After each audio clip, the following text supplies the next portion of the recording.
Hi, I'm Alok Asthana of Innovators and Leaders. Let's talk of this subtle yet powerful lever for transforming any business.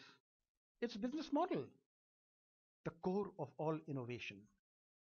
What about you? Do you fall in any of these categories? Let's start with what you are about to discover or maybe rediscover. I think you'll get two insights about any business, one external to the business and one internal. The insight internal to business is that business is more than just your product. In fact, innovations through the product route are never the most potent ones. You may also have to look outside. There can be players more than just you and the end customer. And currency, dollars, pounds, rupee, is not the only way of payment. With these insights, you'll also see a methodology of using trends as powerful triggers for innovation. Let's start with the insight about the nine areas of business. These nine are: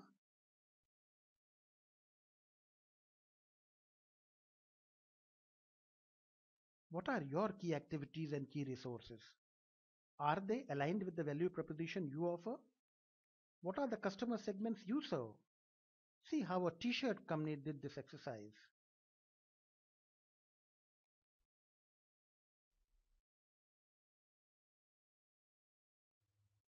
Let's now move to another segment, healthcare. Can you imagine a business segment of healthcare without doctors? Well, why not?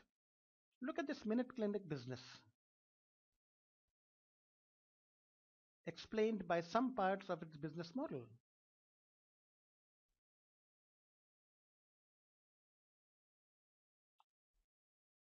With that, let us move to the other insight about factors external to your business. There can be more than just you and the end user, and the goods and services delivered need not always be tangible, and the mode of payment need not always be hard currency. Let's try and make this even more clear.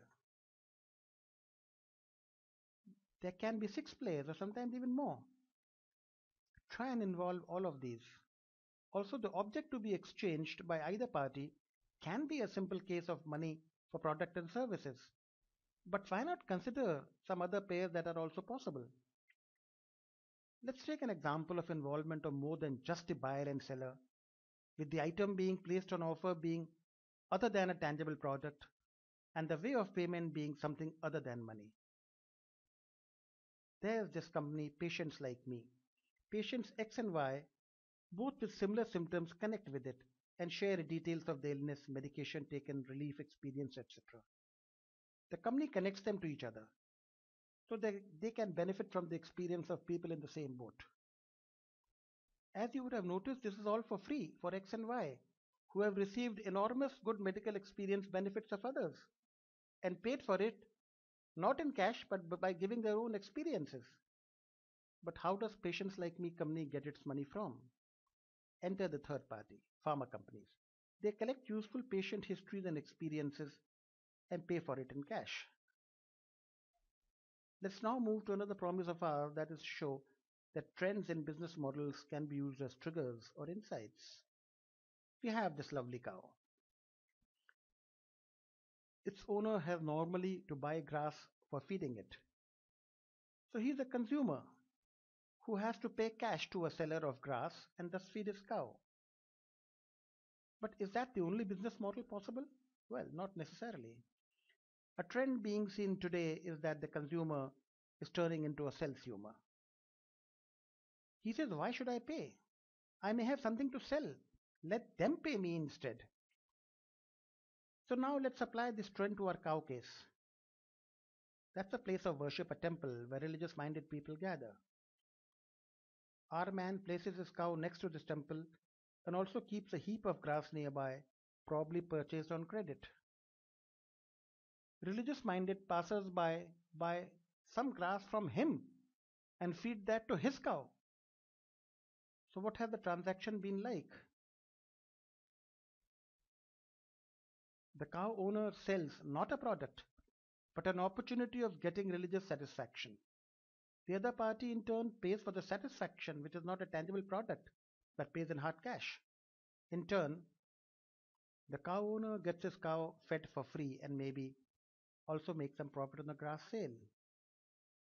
A consumer has turned into a self-sumer. Can you use some other trends for your business model?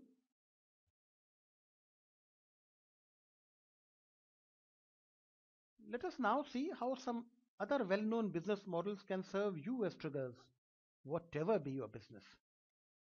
Who hasn't heard of the eBay business model, the auction model in which eBay doesn't manufacture anything but sells them?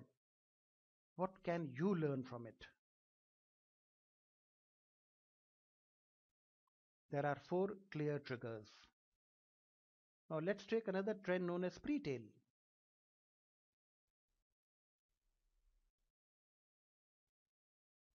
What can you learn from this?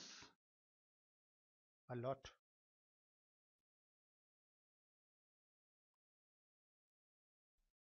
So, a successful business model exercise is primarily a strategic questioning of your business.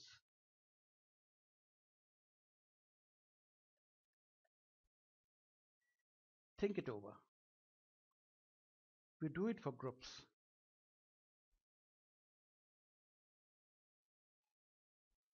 Are you ready for it?